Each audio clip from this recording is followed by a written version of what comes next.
મારા ઘરે એક એડલ્ટ બુટીકનું પેકેજ આવ્યું, પણ તે બીજી કોઈ મહિલાના નામે હતું. મેં રિટર્ન એડ્રેસ ચેક કર્યું. તે એક એડલ્ટ ટોય કંપનીનું હતું. હું શાંતિથી તે પેકેજ મારા પતિ પાસે લઈ ગઈ. કોઈ આરોપ નહીં, કોઈ બૂમાબૂક નહીં. મેં બસ એટલું જ પૂછ્યું કે શું તેમને આના વિશે કંઈ ખબર છે?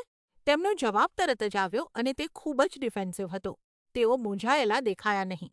ઉલટાનું, તેમણે મારા પર જ સવાલ ઉઠાવ્યા કે આવી વસ્તુ અહીં આવી જ કેવી રીતે શકે? પછી મેં પેકેજ પર લખેલું નામ સર્ચ કર્યું. તે મહિલા મારા પતિના જ પ્રોફેશનલ ક્ષેત્રમાં કામ કરતી હતી.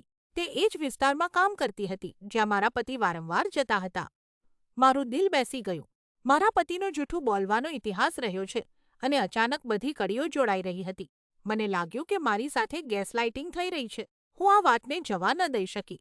મેં એક નવું ફેક ઈમેલ એકાઉન્ટ બનાવ્યું અને તે મહિલાનો સંપર્ક કર્યો.